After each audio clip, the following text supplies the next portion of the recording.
Hello guys, আসসালামু আলাইকুম। আশা করি তোমরা অনেক ভালোই আছো। আজ আমি গরুর মাংস রান্না করব। আলু দিয়ে গরুর মাংস রান্না করলে কিন্তু খুবই ভালো লাগে খাইতে। এবার আমি তোমার কাটাকাটি দেখাইতেছি।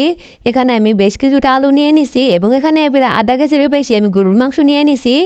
নিয়ে এগুলো খুব সুন্দর করে ধুয়ে পানি ঝরাই নিছি। এবার আমি এখানে পেঁয়াজ কাটতে নিলাম। এবার নিয়ে পেঁয়াজ কাটতে নিছি, আলু কাটতে নিছি।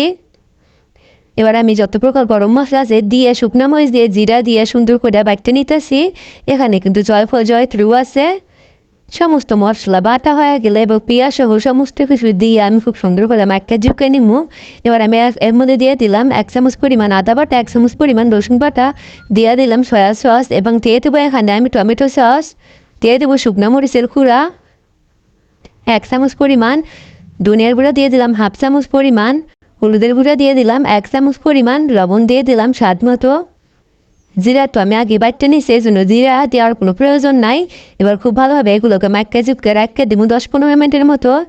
এবার আমি কড়াইয়ের মধ্যে দিয়ে দিছি তেজপাতা 2টি, দারুচিনি 2টি, দিয়ে এগুলো খুব সুন্দর করে ফ্লেভার আসা পর্যন্ত অপেক্ষা করতেছি। খুব ভালোভাবে ফ্লেভার আইয়া গেলে হেয়ার পরে আমি দিয়ে দিমু এই মাখকে চুপকে রাখা যে গরুর মাংস আছে সেগুলো দিয়ে দিমু। দিয়ে এগুলো খুব সুন্দর করে কষাইয়ে নিতে হইব। তোমরা যারা আমার চ্যানেলটাকে এখনো সাবস্ক্রাইব করে নাই তারা আমার চ্যানেলটাকে সাবস্ক্রাইব করে দিও। ভিডিওটি ভালো লাগলে লাইক, কমেন্ট এবং শেয়ার করে দিও। যারা আমার চ্যানেলটাকে সাবস্ক্রাইব করে দিয়েছো তাদেরকে অসংখ্য ধন্যবাদ। খুব ভালোভাবে নাড়াচাড়া করার পরে এই আমি গামলার মধ্যে যে পানি মশলা ছিল এর মধ্যে একটু পানি দিয়ে ধুয়ে এর মধ্যে দিয়ে দিলাম। এর মধ্যে বেশি পানি দেওয়ানোর কোনো প্রয়োজন নাই। একবার এমনি রান্নায় দেখো খুবই কিন্তু ভালো লাগে। এবার আমি 10-15 মিনিটের জন্য রাখতে দিব। 10-15 মিনিট পর দেখো এর মধ্যে আমি অল্প একটু পানি দিয়ে দিয়েছিলাম, আর থেকে কিন্তু বেশি পানি বার হয়ে গেছে, গোস্তগুলো কিন্তু অনেকটা কমে আইছে। আবার একটু ভালোভাবে নাইরা চাইরা ইয়ার পর আমি দিয়ে দিব আলু। প্রায় 15-20 মিনিটের মতো আমি এগুলো কিন্তু আগে রান্না করে নিয়েছি। আলুগুলো দিয়ে আবার কিছুক্ষণ নাইরা চাইরা আলুগুলো সিদ্ধ হওয়া পর্যন্ত অপেক্ষা করবো।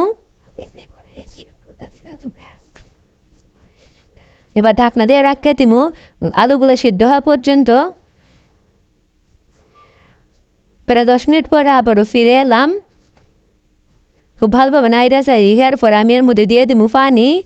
এর মধ্যে কিন্তু বেশি করে পানি দিতে হইব, গরুর মাংস কিন্তু অনেক শক্ত, এই জন্য কিন্তু একটু পানির পরিমাণটা বাড়াইয়া দিতে হয়। এবার আমি ঢাকনা দিয়ে ঢাকতে রাখতে দিব রান্না হওয়া পর্যন্ত। দেখতেই পারতেছো আমার রান্নাটা কিন্তু প্রায় শেষের দিকে। কত সুন্দর হয়েছে, ঝোল ঝোল করে গরম গরম ভাতের সাথে খাইতে কিন্তু অনেক ভালো লাগবে। এবার আমি টং করে পরিবেশন করে দেখাই দিব। কত সুন্দর হয়েছে মোর রান্নাটা, দেখলে পানি জিভের মধ্যে পানি পড়তেছে। গরম গরম ভাতের সঙ্গে কিন্তু খাইতে অনেক ভালো লাগবো। তোমরা সবাই ভালো থাকো। আজ এই পর্যন্ত, আল্লাহ হাফেজ।